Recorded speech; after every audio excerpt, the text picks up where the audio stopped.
Angular. What is Angular? Angular really is where C# meets JavaScript.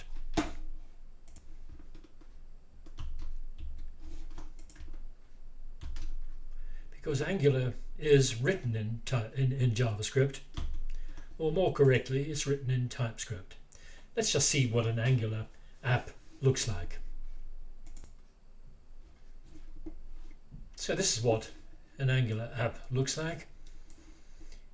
We can see it consists of two main bits really. This is the client app, which is the JavaScript bit, which is the Angular bit.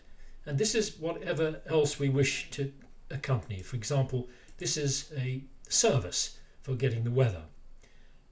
So this is basically the Angular, JavaScript or TypeScript, and this bit here is the service or the C# section, shall we say, and we're more or less making this, the Angular, a window onto whatever application we wish to have here. It doesn't have to be the service. So let me just run this application and see what an Angular app looks like. So if we build and run our application, and eventually our page appears after quite a while, I might say. So let's take a look where this page actually is.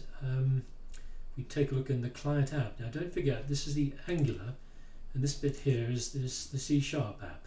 So we take a look in our Angular in the source, and we're looking in the home, and this home component here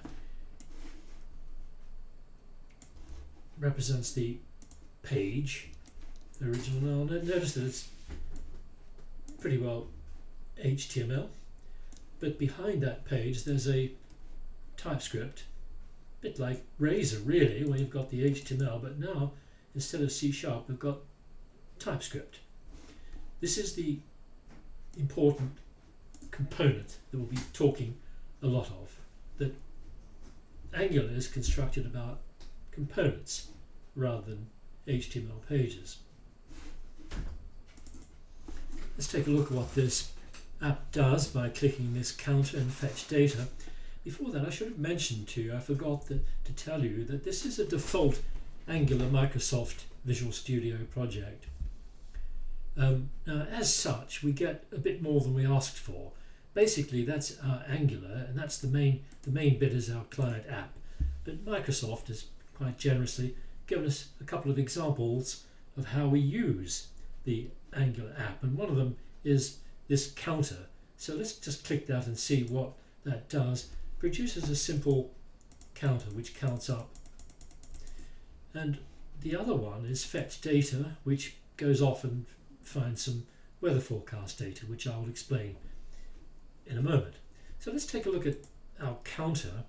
And where is this located? Well, it's in the Angular side of things. So we'll take a look.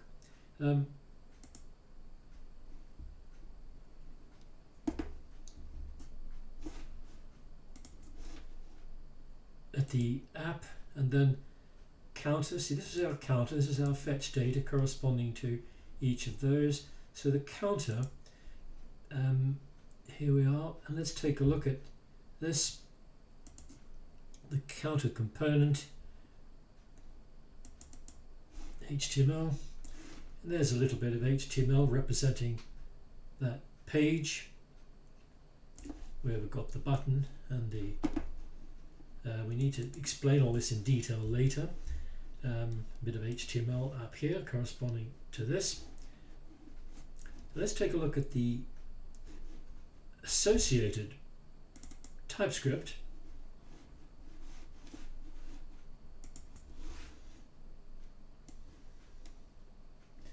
We can see how they're just roughly, we'll be talking in more detail about this later, but just generally speaking, these pages are associated. You can see we've got a variable called current count in there,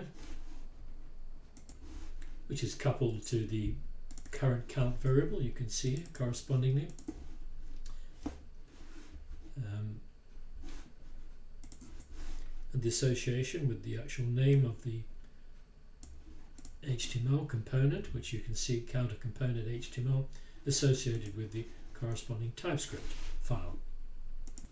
So these are just a bonus program, if you like. You could probably might well do well to delete them when you start your Angular app. So we'll just close them for the moment and take a look at the other free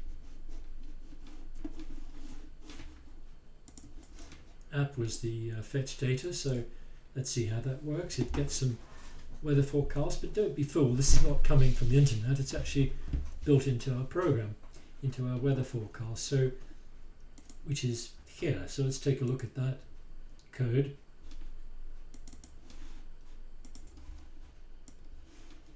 Which is just a model for the data. Take a look at the controller. Now, this is where the weather data is produced. Well, you might like to think this is getting the weather data from the internet, which it's quite capable of doing, but for the moment we've really got a bit of dummy data here actually being produced in here in the controller, which will ultimately give us these random weather forecasts. So how does it work? Well, we set up an array of, and basically here we produce random weather forecasts, which is what these are here.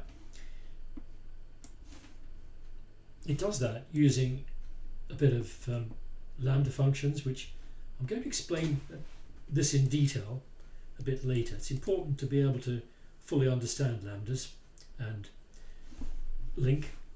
So, but just for the moment, that's all it does. It produces 5 random weather forecasts, which we can see here. So I'll just close that and just summarize where we are. Just to emphasize what this is all about, I'll just go back to my home page here. We've got here an Angular page. It's written in TypeScript. By the way, TypeScript, what's the difference between TypeScript and JavaScript? Well, TypeScript is compiled to JavaScript and enables it to work on the server using Node.js. So, but you can think of it as JavaScript if you like, but basically this is our Angular app here, the client app, which is written in TypeScript, and it interfaces, if you like, to other C# programs. So they've quite generously given us an example of a weather forecast written in C#, MVC, a web app, or their dummy counter program. But as I say, you might well want to delete those because we're going to use Angular to interface with other C# programs. So once again, there's your client app written in JavaScript, which is really, this is where it all happens as far as Angular is concerned. You'll often hear SPA, single page application. So this is a single page application. It doesn't look too single page to me because we've got other pages here. So let me just go back to the home page. And the reason they say it's an SPA, single page, is that the other pages are actually, they call them components. These are components. One here, here, here. These are components. You could think of them as very roughly speaking, think of them as other pages if you like, but they are components and not HTML pages on their own.